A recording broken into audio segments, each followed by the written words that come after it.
Bonjour tout le monde. I want to say hello especially to the three governors that are with us. Gretchen from Detroit with an accent aigu, founded by Mr. Cadillac. Caddy will announce together, will open together a huge project of exporting electricity to New York. It will represent the equivalent of taking out 500,000 cars from New York, so good for the environment. Tony, we spoke a lot last night about agriculture, about all kinds of things. Of course, I have my colleagues here, Christopher, Sam, Mathieu.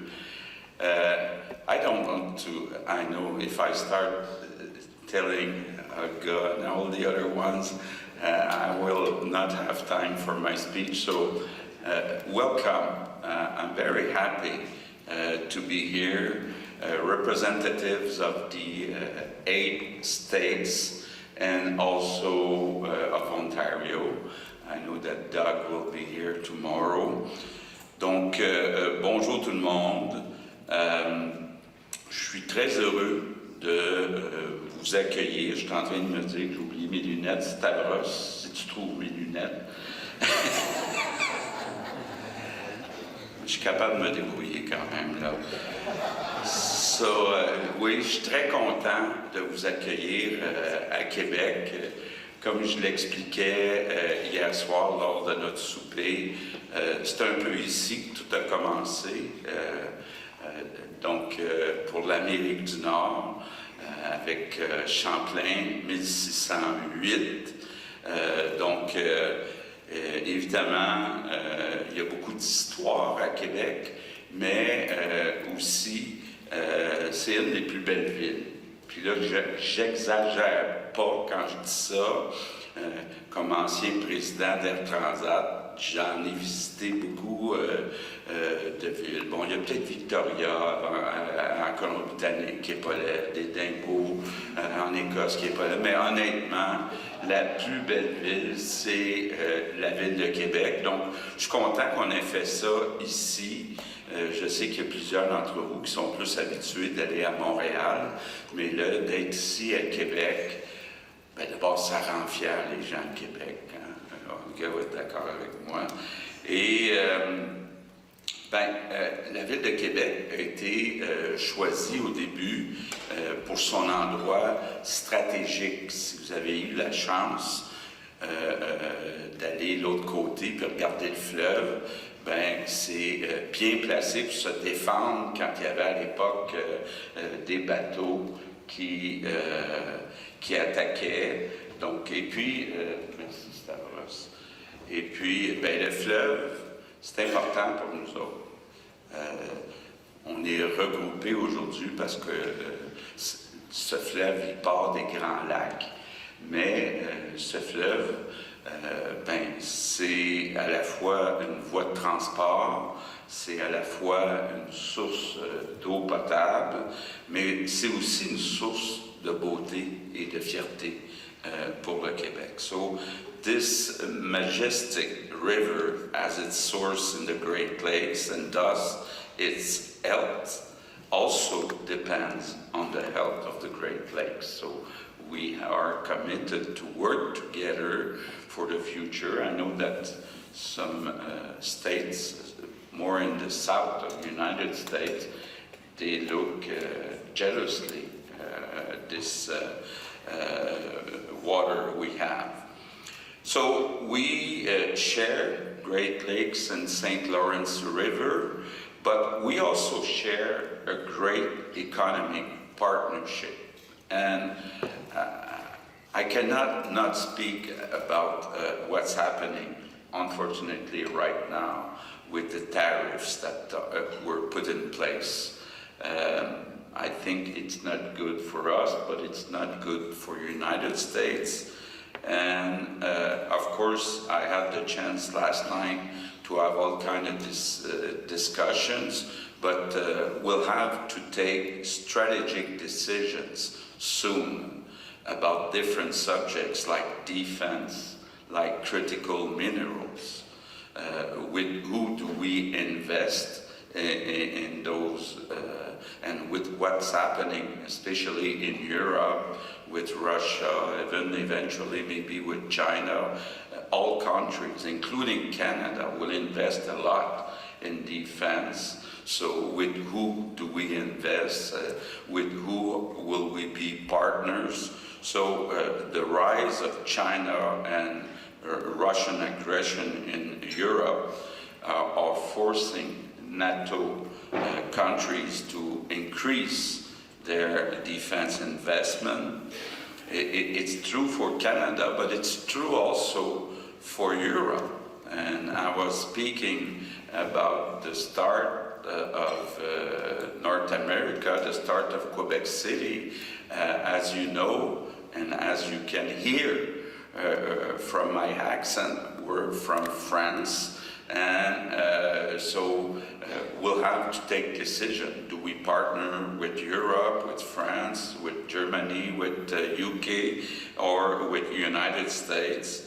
And I think Quebec can be, can contribute a lot to defense, especially in the aerospace sector, and especially in the shipbuilding sector. I know Tony, you went yesterday to the DV, so you know.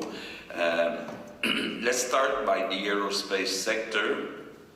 You have to know, and now people from Quebec City won't be happy that I speak about Montreal, but Montreal is the third largest city in aerospace for the number of trained or qualified workers, after Seattle because of Boeing, and after Toulouse because of Airbus. So we have large companies like Bombardier. They are very open to invest in defense sector.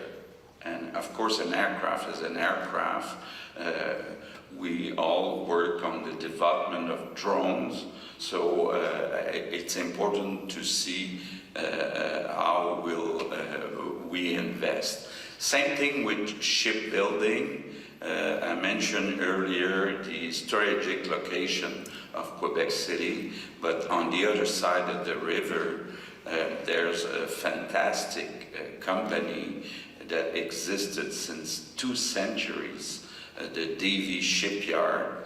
It has been modernized and it's now one of the most advanced in the world. It has the capacity to build polar icebreakers, very modern one, corvettes, warships, submarines. So of course, when you talk about defense, those ships are a key.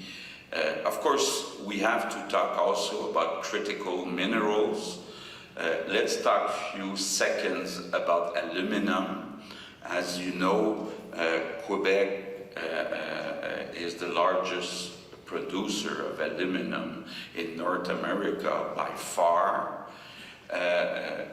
60% of the aluminum used in the United States is coming from Quebec, from here, and only 18% comes from the United States. So I know Mr. Trump would like to build the smelters. First, you cannot do that overnight, and second, you need energy. And it's another place where we have something to offer. And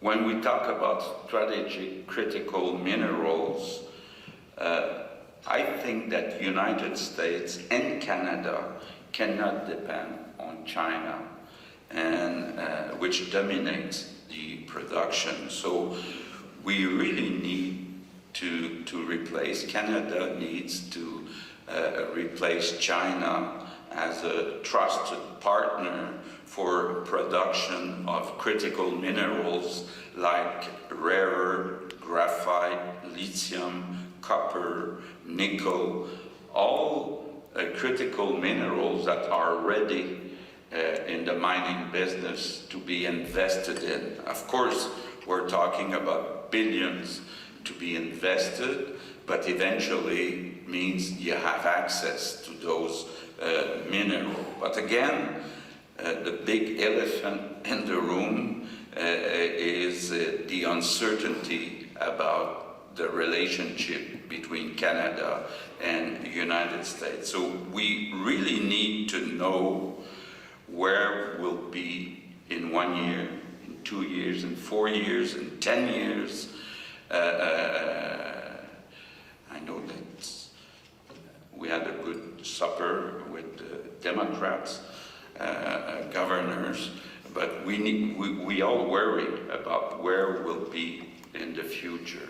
And of course, we would like also to renegotiate the USMCA as soon as possible, because it's due for next year. So will we have additional tariff after this renegotiation? And one thing is clear, I said that to Tony,